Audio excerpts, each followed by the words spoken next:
bienvenidas a 60 minutos de El Cuarto Mosquetero, un espacio para hablar en torno a la defensa del territorio, la construcción de paz, la equidad de género, emprendimientos y cultura. No te desconectes de este programa adelantado por El Cuarto Mosquetero, medio de comunicación alternativo y popular. El Comité Internacional de la Cruz Roja es una organización humanitaria que trabaja por las personas más afectadas por los conflictos armados y la violencia. En Colombia, llegamos a las zonas donde más nos necesitan. Hablamos con todos los actores armados para recordarles cuáles son los límites de los conflictos. Hasta las guerras tienen límites. Si necesitas más información, llámanos gratis desde tu celular al numeral 919. Somos el Comité Internacional de la Cruz Roja. El Comité Internacional de la Cruz Roja. Ser neutrales, imparciales e independientes nos permite trabajar en zonas de conflicto armado en Colombia, facilitar liberaciones de personas retenidas por actores armados, dialogar con actores armados para que respeten las normas humanitarias, ser un símbolo de esperanza cuando ésta se ha perdido. Somos el Comité Internacional de la Cruz Roja. Hola, ¿qué tal? Bienvenidos y bienvenidas a 60 minutos del Cuarto Mosquetero este viernes, donde es de paz, pero vamos a hablar de comunicación con alguien que ha inspirado al Cuarto Mosquetero desde sus inicios, y es Alfonso Gumucio, quien por un libro, un texto que hablaba sobre la comunicación y el papel del apellido social en ella que se había perdido, pues decidimos llamarnos El Cuarto Mosquetero. Pero en una entrevista que tuvimos en el mes de mayo, cuando estuvo acá en la Universidad de los Llanos, precisamente publicando su libro que tiene el nombre de nosotras como un homenaje, es que hicimos esto para ustedes, para que conozcan un poco más de comunicación y cambio social y cómo esto incide, y también hablamos un poco del panorama geopolítico y cuál es su mirada. Él, quien viene desde Bolivia y estuvo acá en Colombia, en la ciudad de Villavicencio, pues tenemos este relato para que pueda aportar a esas discusiones. ¿Cómo estás, Gumucio? ¿Cómo te ha ido? Muy bien, gracias. Contentísimo de estar aquí finalmente, después de 10 años. Después de una década estás acá. Sí, a ver, a conocernos un poco. Voy a hacer una formalidad tal vez para que quienes no le conocen, pues lo conozcan un poco. Gumucio nació en La Paz, Bolivia, en 1950, es escritor, cineasta, periodista, fotógrafo y un reconocido especialista en comunicación para el desarrollo. A lo largo de su carrera ha trabajado en programas de comunicación para el cambio social en África, Asia, América Latina y el Caribe, colaborando con agencias a las Naciones Unidas, fundaciones internacionales y diversas ONG. También ha sido director ejecutivo de programas del Consorcio de Comunicación para el Cambio Social y coordinador del Grupo Temático de Comunicación y Cambio Social de la Asociación Latinoamericana de Investigadores de la Comunicación. Gumucio ha publicado más de 20 libros que abarcan poesía, narrativa y estudios sobre literatura, cine y comunicación. Entre sus obras más destacadas se encuentran Historias del cine boliviano de 1982, Cine, Censura y Exilio de América Latina, por supuesto porque también ha vivido el exilio, y ensayos como El Cuarto Mosquetero de Comunicación para el Cambio Social, que precisamente fue quien inspiró este camino que ustedes conocen de El Cuarto Mosquetero aquí como medio de comunicación. Y actualmente está presentando este libro que espero que ustedes también lo puedan leer, que tiene el mismo nombre, El Cuarto Mosquetero, que vamos a estar charlando un poco con Gumucio. Pero más allá de esa formalidad, Gumucio, que a veces a uno le ponen, bueno, hizo esto y esto, ¿usted se define como qué? ¿Como quién? Híjole. Difícil. Bueno, lo que pasa es que a lo largo de la vida uno tiene que hacer demasiadas cosas y a veces son cosas muy diferentes. ¿Cómo me defino? Yo empecé como poeta muy joven, después me interesó mucho el cine, empecé con la crítica de cine, eso me llevó a estudiar cine en Francia, o sea, mi título, en realidad mi único título de base, digamos, es cineasta. Y después ejercí como cineasta una época, pero vi que el cine en Bolivia no era lo que, digamos, más se necesitaba en aquel momento y empecé a trabajar con comunidades, no con cine, pero en comunidades, cine Super 8, cine muy ligero, en documentales, y empecé a reflexionar sobre la comunicación ahí, porque obviamente que el cine no es la respuesta a todo, ni la radio, ni nada, es un conjunto de cosas, ¿no? Y al reflexionar ya empecé a meterme más en el mundo académico y Y entonces, ¿cómo me defines tú? Porque yo no sé cómo me define la gente, ¿no?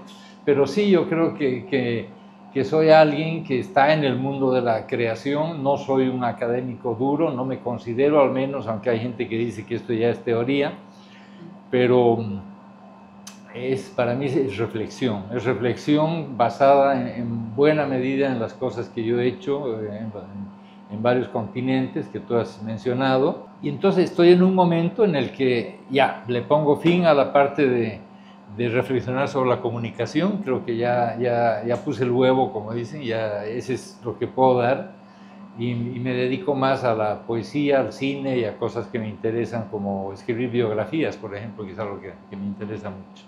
Así que es difícil definir, ¿verdad? Soy un escritor metido en la comunicación que ha trabajado mucho en comunidades. No sé si eso sirve de definición. Me parece muy pertinente también la descripción, que es difícil a veces, uno ve tanto de lo que hace en el camino, pues definirse, pero también creo que, retomando algo de tus palabras, yo creo que si me preguntaran a mí cómo percibo a Gumucio, pues es, como lo dijo, quien pone el huevito también para hablar sobre la necesidad de una comunicación donde el apellido social no se pierda, ¿no? Y eso es una de las cosas que nosotras hemos retomado acá. Entonces, esas reflexiones también nos han llevado a que pues, nos adentremos en una conversación que creo que sería pertinente y que pueda servir para quien está también reflexionando sobre algunos de los temas. Sobre una de las posturas que has puesto en algunas conferencias o en el mismo ensayo del Cuarto Mosquetero Comunicación para el Cambio Social, hablabas de los organismos de cooperación y desarrollo, donde veían que la comunicación era como algo que estaba como desestimado, que no se le veía como el enfoque, y lo mencionabas como la quinta rueda del carro. ¿Sigue siendo la quinta rueda del carro para la cooperación? Yo creo que sí, y quizás es la razón por la que yo, pudiendo haber desarrollado una trayectoria en Naciones Unidas y ya estaría ahorita jubilado y en alguna playa en algún lado, he renunciado 2 veces a Naciones Unidas, teniendo ya un contrato fijo, ¿no? Porque yo veía que no le daban la importancia que necesitaba, pero por otras razones también, ¿no? La verdad que no me puedo quejar, porque en los países donde yo he estado como jefe de información y comunicación en UNICEF, por ejemplo, que estuve primero en Nigeria 4 años y después en Haití 3 años, hice todo lo que podía y tenía los medios para hacer, o sea, me fue bien, ¿verdad? Aunque la institución no siguiera después con los proyectos. Sin embargo, vi que en general el espíritu de Naciones Unidas había cambiado mucho en los últimos, digamos, desde que yo entré, que entre el año 90 hasta después de eso, porque cuando yo entré, por ejemplo, en UNICEF estaba de director ejecutivo a nivel mundial el señor James Grant, que era un tipazo, un tipo un gran comunicador, él mismo, con una gran devoción por lo que hacía. UNICEF, como todos saben, se ocupa de los niños, entonces él inspiraba a los que trabajábamos en UNICEF con esa idea de que todo nuestro trabajo tenía que ser para que los niños tengan una mejor vida, tengan vacunas, tengan buena alimentación, leche materna, etcétera, etcétera, ¿no? Todo eso. Y eso me inspiró mientras él estuvo ahí. Cuando él se fue, empezó a cambiar la organización, porque ya quedó esto de que no, yo lo que quiero es sobrevivir en la organización, jubilarme dentro de 20 años, ¿no? Ya era algo que a mí no me interesaba mucho, ¿no? Y por eso renuncié una vez, primero en África, después me volvieron a contratar y acepté, bueno, en Haití. Y fueron experiencias muy enriquecedoras para mí, de hecho, incluso en el aspecto negativo, pero sí me hizo dar cuenta de que muchas organizaciones de cooperación, la gente que trabaja ahí está pensando en ellos mismos y no en un servicio a los demás. Es eso básicamente lo que me hizo salirme de esto y dedicarme a otras cosas, ¿no? Y con ese planteamiento de haberlo experimentado desde adentro para luego escribir hacia afuera, también hablemos un poco de la coyuntura, porque si estamos hablando de esa quinta rueda del carro que todavía persiste en la comunicación y en la cooperación para el desarrollo, pues si el panorama no ha cambiado, también se ha visto un poco la dependencia de la cooperación en los procesos comunitarios y también, hay que decirlo, en los medios de comunicación alternativa y popular, que ven en los proyectos sociales pues una posibilidad para mejorar sus condiciones materiales, que pues sin condiciones materiales sabemos que no se puede desarrollar proyectos. Sin embargo, con todo este revolcón de la geopolítica, vemos, por ejemplo, la limitación de recursos que vienen de Estados Unidos. En Colombia, USAID impacta grandemente porque era el país donde más cooperación internacional llegaba, y eso pues también genera pues varias cosas, una posible crisis en los procesos sociales. ¿Cómo ves el papel de la comunicación en esa lógica de cooperación que sigue siendo pues una de las grandes financiadoras de estos procesos para estos momentos tal vez de crisis o de viro un poco a repensarnos las formas de financiamiento? Bueno, también soy crítico viéndolo desde el otro lado, ¿no? Los que reciben la cooperación. Yo fundé y dirigí una ONG en Bolivia y evidentemente el tema del financiamiento era muy importante. Me parecía que había un riesgo ahí, ¿no? Es decir, el riesgo de comenzar a hacer lo que la agencia financiadora quería que hagas. Y ahora que estoy en el Cuarto Mosquetero les digo, tengan mucho cuidado con eso, ¿no? Es decir, hay veces que hay financiamiento y que lo dejan hacer uno lo que quiere y eso es muy bueno, pero en el momento en que empiezan a ponerte ciertas directivas, que mejor que en lugar de hacer esto, ¿por qué no haces esto otro? Y tú aceptas, empiezas a ceder en lo que es la esencia de tu organización. Nunca cedan en eso, ¿no? Yo, de hecho, tuve que perder mi organización, la cerré, ¿verdad? Porque las orientaciones que venían, no, ahora hay plata para VIH-Sida, ¿no? Ahora hay plata para plantar papas, o ahora hay plata para tal cosa. No, yo quería hacer comunicación participativa, ¿no? Comunicación comunitaria, y en ese sentido ya no conseguí financiamiento en Bolivia, de financiamiento internacional. De hecho, mi ONG, la que yo creé, funcionaba en mi casa, con muy pocos recursos, ¿verdad? Y en un momento dado dije, esto no tiene sentido, ¿no? Yo no quiero hacer lo que los financiadores quieren, quiero hacer lo que necesita, lo que yo creo que necesitan las comunidades, y me dediqué a hacer consultorías y otras cosas, ¿no? Entonces, tengan mucho cuidado con eso, ¿no? Porque yo veo que ustedes ya tienen 10 años, que es muy importante. Haber cumplido 10 años es una buena cosa, que tienen un buen equipo, no solamente aquí en Villavo, que son 15 según me han dicho, pero también en otros departamentos. Tengan cuidado de no depender nunca de una sola fuente de financiamiento o pocas fuentes de financiamiento, y tengan cuidado sobre todo de mantener sus ideales, sus principios, sus metas, ¿no? Y no ceder a las oportunidades de financiamiento que se presentan. Es cierto, porque eso se encuentra mucho, por ejemplo en nuestro caso como el Cuarto Mosquetero intentamos hacer una diversificación de recursos porque ante todo está también la visión ética en la cual las convicciones nos ha llevado a pues luego algunos logros que vamos a charlar, pero también en esa lógica de la cooperación que llega al extractivismo del conocimiento de las comunidades y a no dialogar en lo que necesita, por ejemplo, en su ensayo también y en lo que usted ha charlado en otras conferencias, ha hablado un poco de esa necesidad de diálogo en concertación con las comunidades respecto a los proyectos que llegan en el territorio. Aquí en la Amazoninoquía hay varias cooperación internacional que, por ejemplo, las comunidades, lamentablemente, porque necesitan el recurso, entonces el uso de suelo no está hecho, digamos, para gallinas, pero la cooperación te va a dar gallinas, entonces empiezan a tener las gallinas. O sea, ¿cómo repensarse una cooperación que realmente responda y cómo las comunidades también pueden poner, porque digamos que no son solo esperando que la cooperación llegue a decirle cuál es la metodología, sino las comunidades también pueden tener su punto de vista, decir, así se hace porque conozco el territorio? ¿Cómo piensa que esa lógica podría...? Bueno, interesante la manera como estás planteando tus preguntas, porque hemos hablado de los financiadores, de, digamos, los intermediarios, que seríamos nosotros, las ONGs o las organizaciones como el Cuarto Mosquetero, y luego las comunidades. Y ahí hay que ver también que las comunidades se equivocan, claro, ¿verdad? Mi experiencia en África, trabajando con Naciones Unidas en África, en Nigeria y en Burkina Faso y en otros países, era que si tú le preguntas a una comunidad cuáles son sus necesidades, probablemente una parte de lo que te digan no van a ser necesidades reales, sino necesidades sentidas. Por ejemplo, muchas comunidades nos decían, queremos una carretera, y no tenía sentido una carretera para el volumen de tráfico que había, ¿verdad?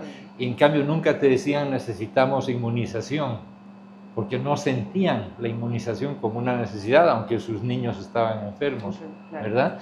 Entonces ahí es donde empieza lo que tú has mencionado muy bien, el diálogo entre nosotros, comunicadores, que yo hago una diferenciación, como han visto ustedes, entre periodistas y comunicadores. El diálogo que facilita un comunicador en las comunidades tiene que facilitar la toma de conciencia sobre cuáles son las necesidades reales, ¿no? Es decir, realmente qué necesita una comunidad, que lo digan ellos y que lo digan de una manera que se convierta en una plataforma colectiva en la que todos estén de acuerdo, que sea además un elemento de unidad, ¿no? Claro. Esa falta de diálogo que hay entre gobiernos, cooperación internacional e incluso ONGs con las comunidades, no preguntarles, no escuchar, ¿no? Para mí el comunicador es el que escucha primero.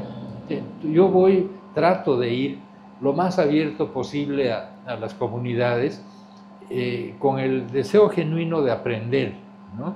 Y mi primera pregunta siempre suele ser, ¿qué me pueden enseñar ustedes a mí?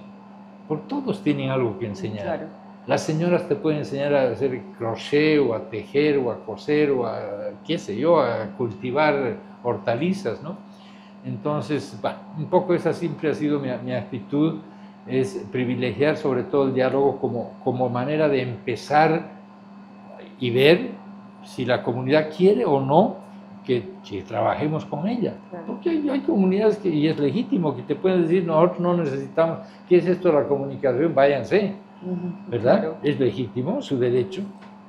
También se me viene a la mente esa mirada del desarrollo hegemónica que de una u otra manera también la cooperación o el Estado mismo cuando llega a los territorios, entonces dicen, claro, lo que necesitamos es infraestructura, ¿cierto? Lo que necesitamos es desarrollo de los edificios para arriba y no privilegian o conversan sobre las necesidades del desarrollo local como lo entienden en la lógica de desarrollo comunitario.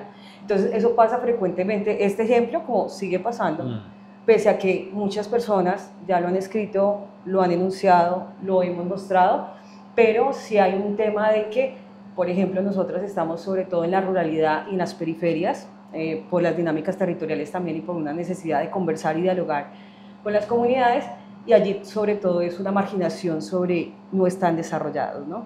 Pero entonces también tú has hablado mucho de la comunicación, el desarrollo, y quisiera detenerme un poco porque a veces es muy controversial cuando uno habla y es crítico de algunas dinámicas sociales de poder hablar de desarrollo, porque el desarrollo siempre se le ve en la lógica del modelo económico global que hay.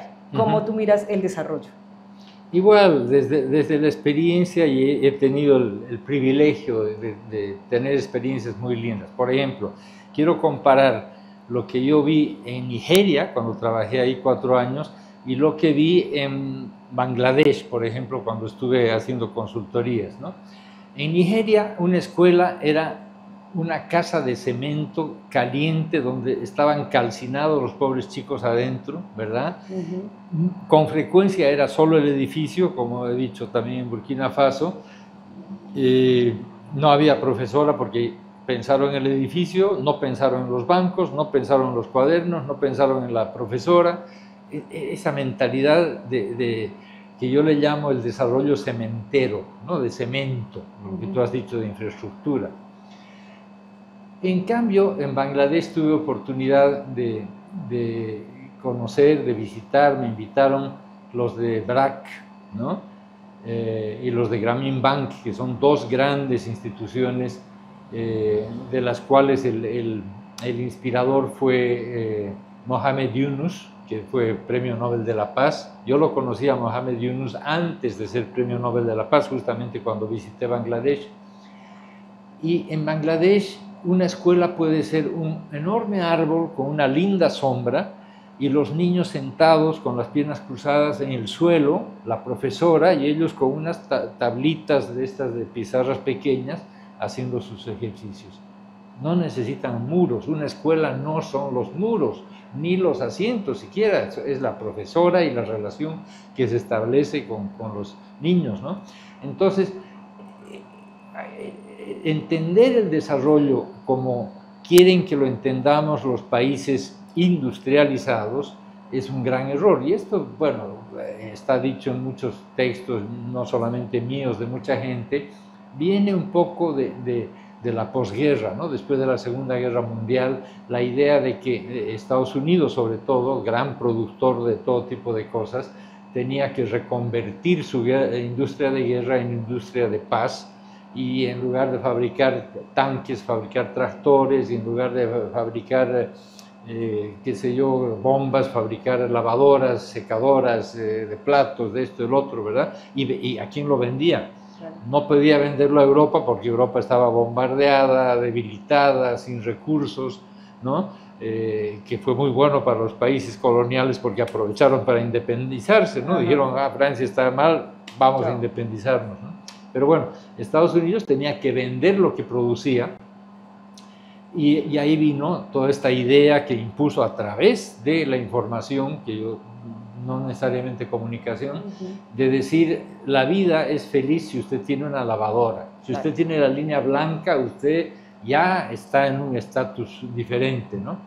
Y ese es el gran error que todavía sigue siendo importante en nuestros países, ¿no? Es decir, creer que porque uno se cosifica y tiene más cosas, está en un estatus de vida mejor, ¿no? Cuando en realidad lo que vale es el conocimiento, lo que vale es la relación humana, lo que vale es la solidaridad entre la gente, y eso a nivel comunitario, y no me refiero solamente en comunidades rurales o campesinas, sino también en comunidades urbanas, los barrios, ¿no? Que muchas veces se dividen, se separan, no hay diálogo, no se conocen, se tienen miedo, en fin, muchas veces, ¿no? Y esa es la dinámica de la separación social que nos separa de esa comunicación, y que además, pues ya quisiera como adentrarme un poco con ese contexto para el desarrollo. Creo que hace parte de un todo, sobre todo como cuando nosotras estamos haciendo comunicación también, sobre qué comunicamos, cómo hacemos, cómo gestamos y cuál es el papel de la comunicadora, de esa nueva comunicador que planteabas en el ensayo del Cuarto Mosquetero, Comunicación para el Cambio Social en su momento. Y quisiera saber, así como la quinta rueda, ¿qué pasa con la cooperación? ¿Cómo está el tema de la academia? ¿Qué ha pasado desde que hiciste ese ensayo hasta ahorita en las facultades de comunicación social? ¿Eso social sí lo están reivindicando? ¿Ha avanzado en algo? ¿O cómo ves ese contexto en la academia? Es una pregunta bien difícil, porque tú sabes que con los años uno siempre es optimista, pero con los años uno se convierte en un optimista con experiencia. Claro. ¿Verdad? Y empieza a ver que las cosas no siempre salen como uno las sueña.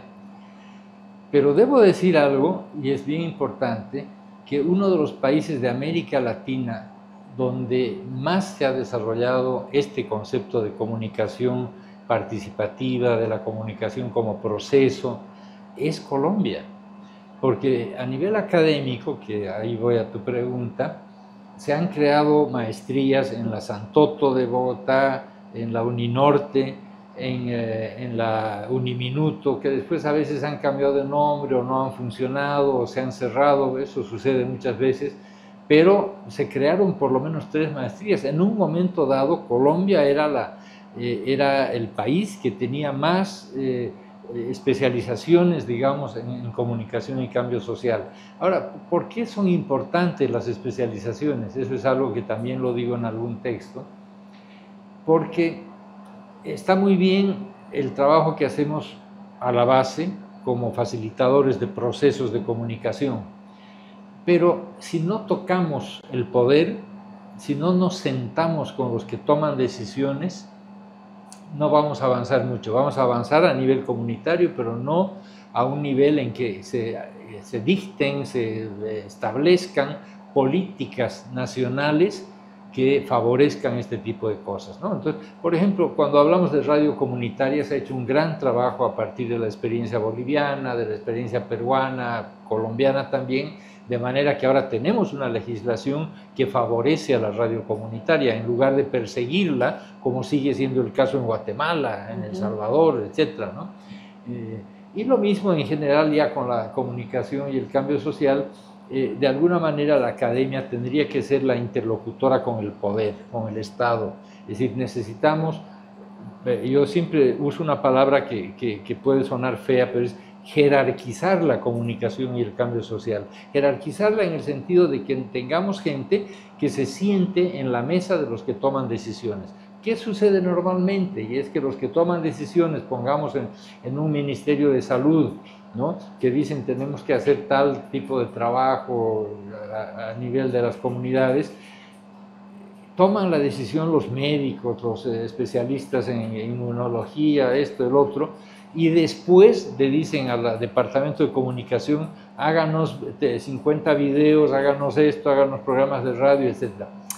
Quiere decir que la comunicación tiene un papel subsidiario, que no es un papel importante. Pero cuando ya tienes tú un maestro, alguien que tiene una maestría en comunicación y cambio social, o mejor, en algunos casos en Filipinas, un doctorado, ¿verdad?, esa persona tiene un nivel más alto en la escala burocrática, si se quiere, y puede discutir con el jefe médico, con el jefe de epidemiología, qué es lo más importante, qué es lo más urgente, cómo se puede hacer lo de la comunicación. Y eso es... yo he tenido una experiencia muy bonita, bonita por el aprendizaje, no por el resultado, en Nigeria, cuando el gobierno nos pidió, yo estaba en UNICEF, que hagamos una campaña, yo odio las campañas para empezar, de prevención contra la malaria, ¿no? Y también lo pongo con mis estudiantes algunas veces como ejemplo. Entonces nos reunieron en el ministerio con el viceministro, la directora de epidemiología, no sé, 5 o 6 burócratas y yo, un comunicador, y todos hablaban de comunicación como si fueran expertos. El logo tiene que tener primero, dijo el viceministro, el mapa de Nigeria, y tiene que ser verde porque la bandera de Nigeria es verde, y alrededor tiene que tener ministerio de salud, ¿no? Y entonces la enfermera dijo, sí, pero hay que poner también el mosquito, que es el que transmite la malaria, claro. Pero no hay que poner solamente la enfermedad, hay que poner las pastillas de Fansidar y de cloroquina, y el otro no, pero a veces la inyección es lo único que cura. En fin, resultaba un logo que tenía 13 elementos, ¿no?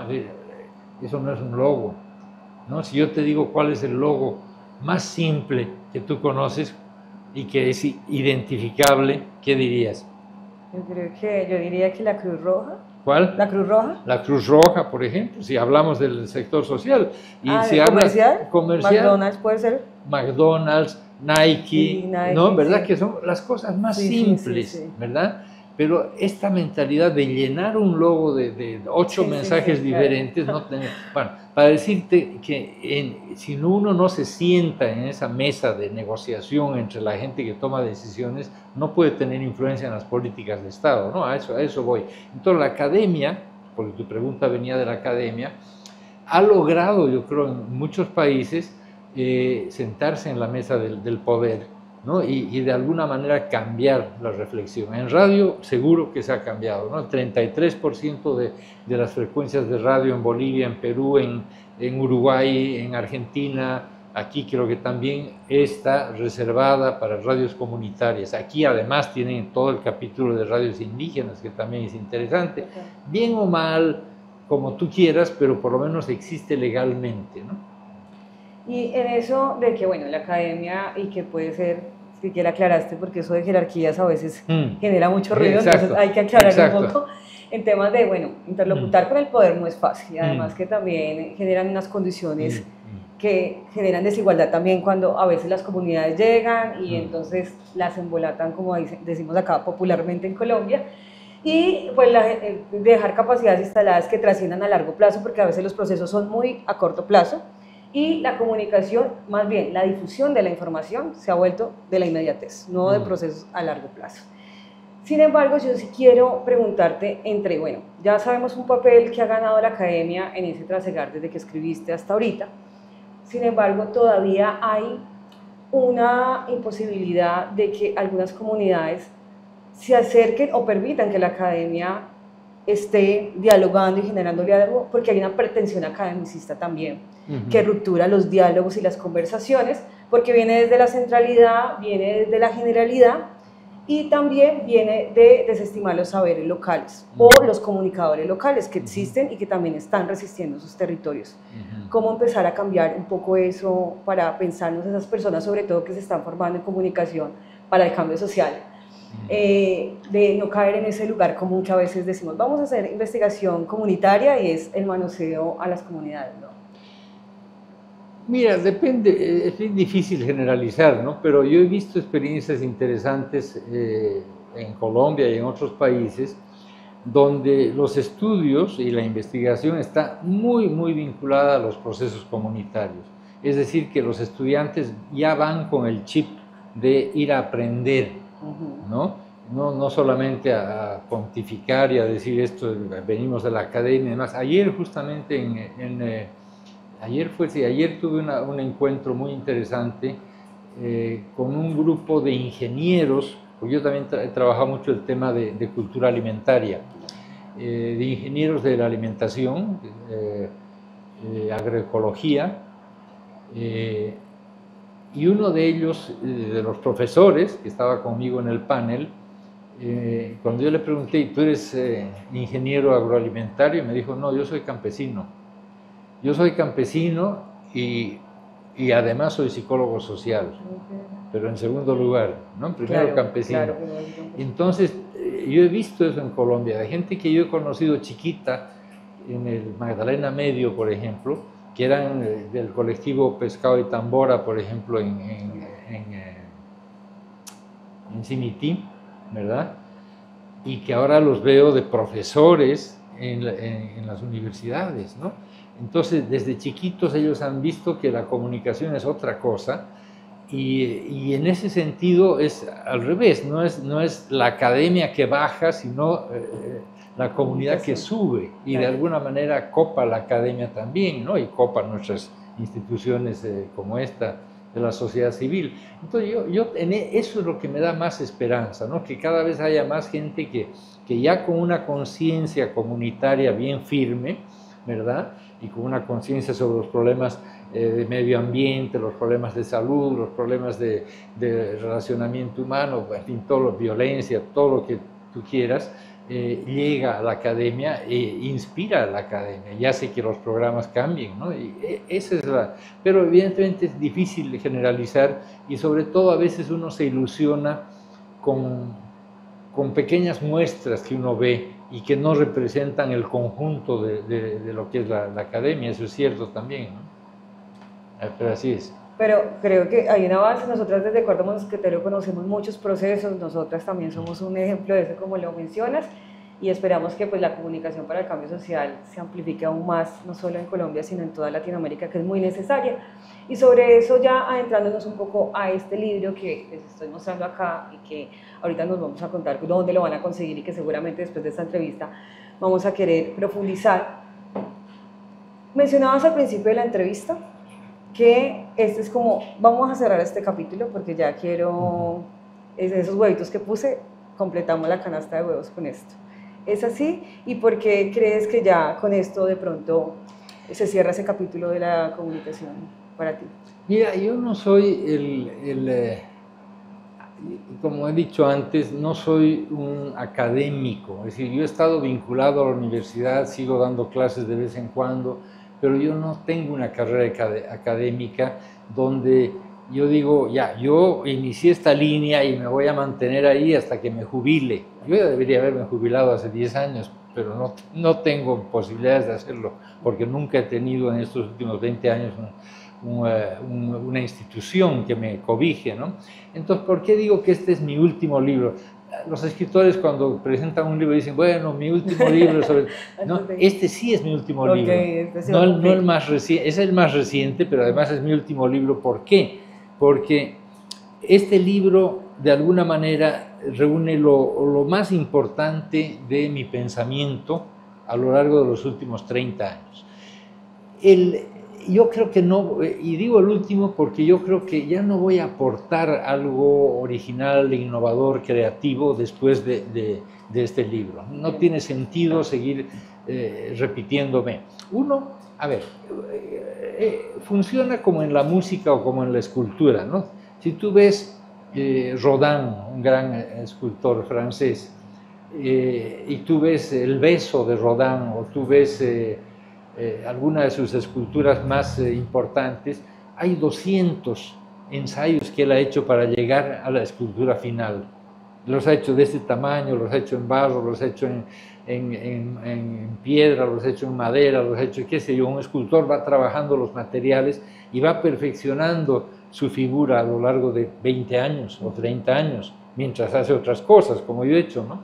O un músico, ¿no? Un músico hace variaciones, ¿no? Si tú ves las 4 estaciones de Vivaldi o ves las baquianas brasileñas, son 6 o 7 piezas que en torno a un tema están girando con pequeños matices, ¿no? En el caso de Vivaldi, de la primavera, el verano, otoño, invierno, en fin, los músicos, los creadores, y yo me considero un creador, vamos dándole vuelta a un tema con diferentes palabras, diferentes maneras, hasta que más o menos lo tenemos ya bien expresado, ¿no? Porque es un tema de expresión también. Entonces yo creo que ya expresé lo que tenía que hacer. Este libro reúne en los 17 textos en castellano y los 17 textos en inglés que me parecen más importantes en 30 años de reflexiones sobre comunicación. No son todos los mismos textos. Los 3 o 4 primeros son, porque me parecen que son los textos que tenían que estar en ambos idiomas, pero el origen de este libro es que hay algunos textos que yo he escrito para libros en Europa o en Estados Unidos directamente en inglés, ¿no? Tengo la suerte de que mi inglés es todavía pasable, bueno, y entonces yo escribí directamente en inglés algunos textos que se publicaron en revistas indexadas, en libros. Entonces los he puesto aquí porque no se conocían como libro, ¿no? Estaban dispersos. Y lo mismo los textos en castellano, que salieron en revistas académicas, universitarias, en diversos países de América Latina, y entre ellos el que le da título al libro, que es El Cuarto Mosquetero, que se publicó aquí en la revista de la Uninorte, creo que fue, ¿no? El 2004 o algo así. Pero ¿por qué le he puesto el título de ese texto a mi libro? Y eso ha sido por ustedes, ha sido por El Cuarto Mosquetero, porque ha sido una especie de retribución en los dos sentidos. Cuando se fundó aquí la organización El Cuarto Mosquetero, y creo que fue Lina la que me escribió y me dijo, o lo leí en algún lado, hemos puesto el nombre porque hemos leído el texto del Cuarto Mosquetero en la revista tal.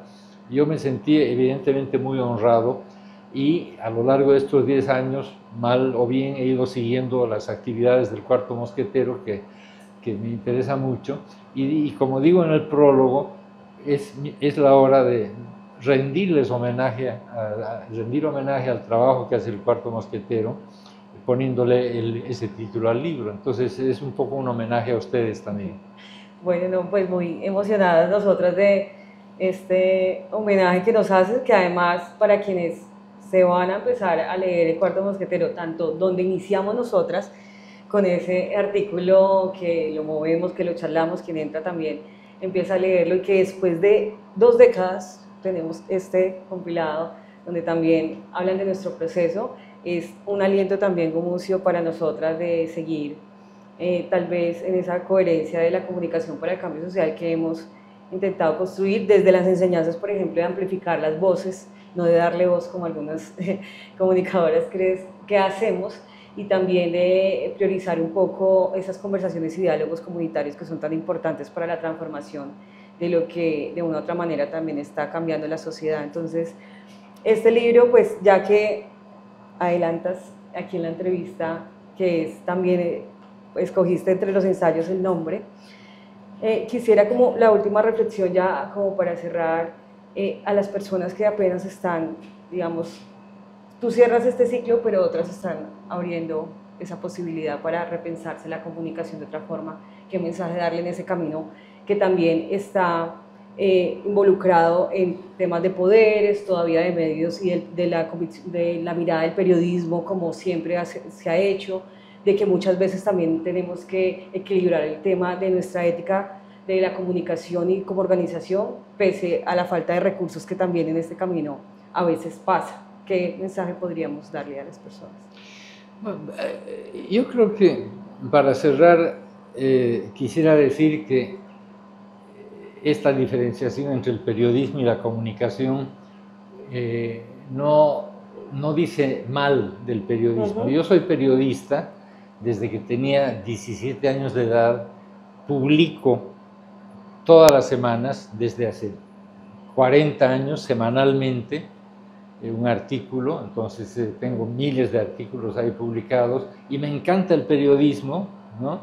Me encanta hacer películas, me encanta hacer programas de radio, he trabajado en casi todos los medios y tengo esa experiencia acumulada, pero cuando soy periodista yo decido sobre qué escribo y he tenido la suerte además desde muy joven de no ser nunca un periodista anónimo, siempre he firmado mis artículos, ¿no? Pero cuando soy comunicador adopto otro tipo de personaje, ¿no? Es otro sombrero, y cuando soy comunicador digo, yo quiero facilitar procesos, ¿no? Y cuando facilito procesos hay dos palabras importantes que vienen a mi mente, y una es participación y la otra es proceso, ¿no? Las dos P's. Aquí seguramente hay algún artículo donde hablo de 4 P's, 5 P's, en fin, pero depende. Pero en el caso de un comunicador es la idea de que estás trabajando en algo que no tiene límites. El periodismo tiene límites. ¿A dónde puedes llegar como periodista, ¿no? Qué sé yo, jefe de redacción, director de un medio, en el mejor de los casos. En el peor de los casos estudias periodismo y terminas haciendo un boletín en alguna alcaldía, ¿no? Entonces, en cambio, como comunicador, tú ves a veces florecer comunidades en la medida en que tú has facilitado un proceso, te has integrado en una comunidad, ¿no? Y esto del proceso es lo más importante.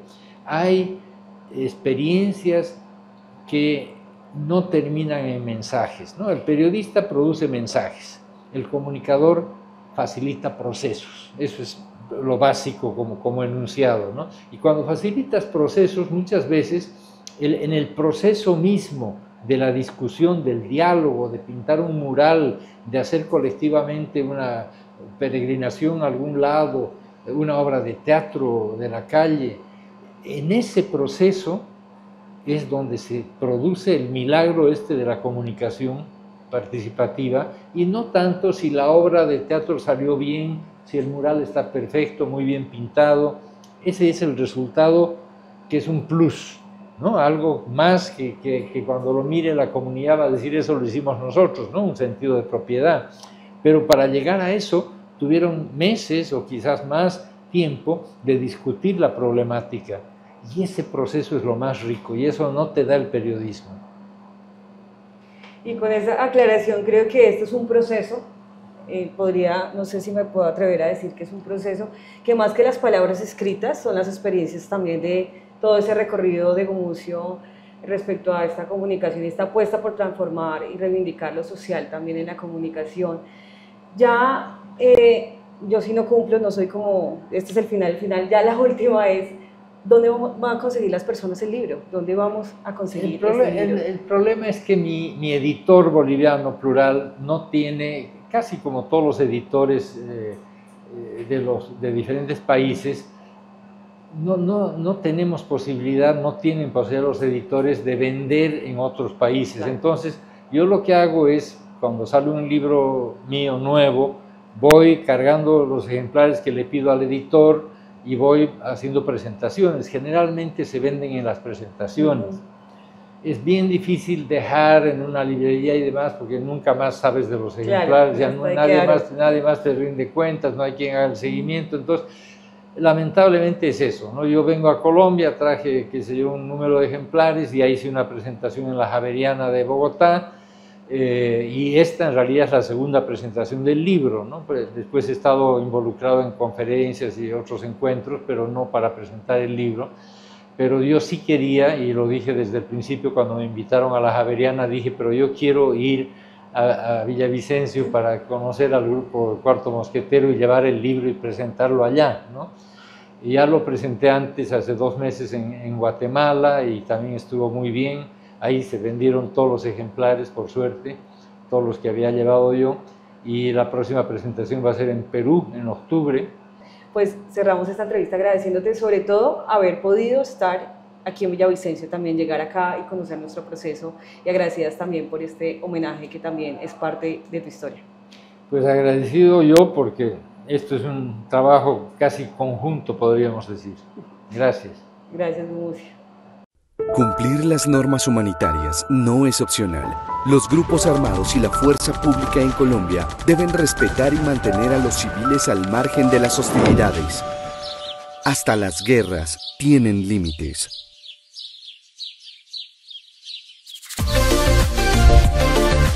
Nos despedimos por hoy de 60 minutos de El Cuarto Mosquetero. Recuerda que la cita es de lunes a viernes de 1 a 2 de la tarde. Escúchanos por el Facebook Live